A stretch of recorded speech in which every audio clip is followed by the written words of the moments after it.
Youth കോൺഗ്രസിന്റെ സംസ്ഥാന അധ്യക്ഷനും UDYFന്റെ സംസ്ഥാന ചെയർമാനുമായിട്ടുള്ള ശ്രീ രാഹുൽ മാങ്കൂട്ടത്തിനെ ഇന്നലെ രാവിലെ അദ്ദേഹത്തിന്റെ വസതിയിൽ ചെന്ന് ഒരു തീവ്രവാദിയെ അറസ്റ്റ് ചെയ്ത് കൊണ്ടുപോകുന്നത് പോലെയാണ് കേരളത്തിലെ പോലീസ് അറസ്റ്റ് ചെയ്ത് കൊണ്ടുപോയത്. അത്തരത്തിലുള്ള അറസ്റ്റ് ചെയ്യാനുള്ള എന്ത് കാരണമാണ് കേരളത്തിൽ ഉണ്ടായതെന്ന് കേരളത്തിലെ ആഭ്യന്തര വകുപ്പ് പൊതുസമൂഹത്തോട് പറയാനുള്ള ബാധ്യതയുണ്ട്.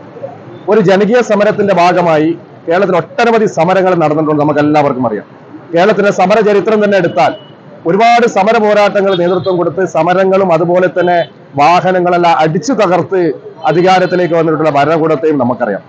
ഈ കേരളത്തിലെ നിയമസഭ എന്ന് പറയും നമുക്കറിയാം. കേരളത്തിലെ ലോക മലയാളികൾക്ക് നാണക്കേടുണ്ടാക്കുന്ന തരത്തിൽ ആ നിയമസഭ അടിച്ചു പൊളിക്കുകയും പിന്നീട് ഞങ്ങളല്ലാതെ ചെയ്തു എന്ന് പറഞ്ഞ് ഈ കേരളത്തിൽ മത്സരിക്കുകയും മന്ത്രിയായവരുടെ ഒരു നാട്ടിലാണ് ഞാനും നിങ്ങൾ നിൽക്കുന്നത്.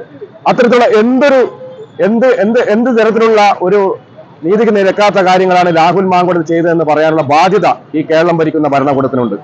ഈ ജനകീയ സമരം എന്ന് പറയും നമുക്കറിയാം. പിണറായി വിജയൻ നയിച്ച നവകേരള സദസ്സ് അത് കണ്ണൂർ ജില്ലയിലെ കല്യാശ്ശേരി മണ്ഡലത്തിൽ എത്തുമ്പോഴാണ് അതിനെതിരെ ചെറിയൊരു സമരം അരങ്ങേറിയത്. ആ സമരം നടക്കുമ്പോൾ അതിനെതിരെ പൂച്ചെട്ട് കൊണ്ട് തലക്കടിച്ച് ജീവൻ രക്ഷാ പ്രവർത്തനം നടത്തിയത് മുതൽ ഇങ്ങോട്ട് കേരളത്തിൽ നടന്ന ഒട്ടേറെ സമരങ്ങൾക്കെതിരെ ഭീകരമായ മർദ്ദനങ്ങൾ ഏൽക്കേണ്ടി വന്നിട്ടുണ്ട് കേരളത്തിലെ UDYFന്റെ പ്രവർത്തകന്മാർക്ക്. അതിന് പ്രതിഷേധിച്ചുകൊണ്ടാണ് ഏതാണ്ട് 2 ആഴ്ചകൾക്ക് മുമ്പ് ഈ തിരുവനന്തപുരം സെക്രട്ടേറിയറ്റിനകത്തേക്ക് ഒരു മാർച്ച് സെക്രട്ടേറിയറ്റ് പരിസരത്തേക്ക് തിരുവനന്തപുരം പട്ടണത്തിൽ സംഘടിപ്പിച്ചത്. ആ മാർച്ചിന് ശേഷം തിരുവനന്തപുരം കന്റോൺമെന്റ് പോലീസ് സ്റ്റേഷൻ പരിധിയിൽ ദിവസങ്ങളോളമായി ഏതാണ്ട് 10-18 ദിവസങ്ങളോളമായി ശ്രീ രാഹുൽ മാങ്കൂട്ടത്തിൽ സംഘടിതമായി സംഘടനാ പ്രവർത്തനം നടത്തി വരികയാണ്. അന്നേരമൊന്നുമില്ലാത്ത ഒരു നിയമവുമായിട്ടാണ് ഇന്നലെ രാവിലെ അദ്ദേഹത്തിന്റെ വസതിയിൽ ചെന്ന് അദ്ദേഹത്തെ അറസ്റ്റ് ചെയ്തിരിക്കുന്നത്. എത്രയെത്ര കേസുകൾ നമ്മുടെ മുന്നിലുണ്ട് നമുക്കെല്ലാവർക്കും അറിയാമല്ലോ. SFIയുടെ സംസ്ഥാന അധ്യക്ഷൻ എന്ന് പറയുന്ന ആർഷോ, ഈ ആർഷോ നമുക്കറിയാം ഒട്ടേറെ കേസുകളിലെ പ്രതിയാണ്.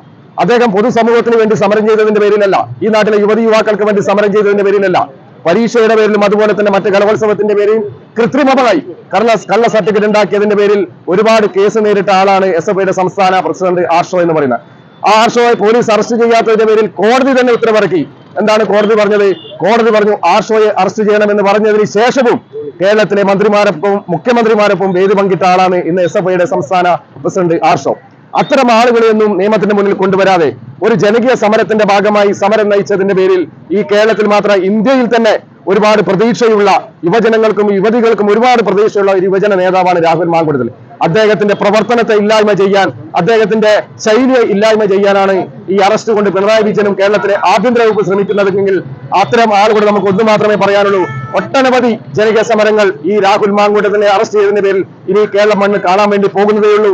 ഇത്തരത്തിലുള്ള ജനകീയ നേതാക്കളെ അറസ്റ്റ് ചെയ്ത് ജയിലിൽ ഇറക്കാനാണ് നിങ്ങളുടെ പരിപാടിയെങ്കിൽ കേരളത്തിലെ ജയിലറകൾ മതിയാവാതെ പോകും. കേരളത്തിലെ പിണറായി വിജയനും കേരളത്തിലെ ജയിലറകൾക്കും എന്ന് മാത്രമാണ് നമുക്ക് ഈ പ്രതിഷേധവുമായി ബന്ധപ്പെട്ടുകൊണ്ട് സൂചിപ്പിക്കാനുള്ളത്.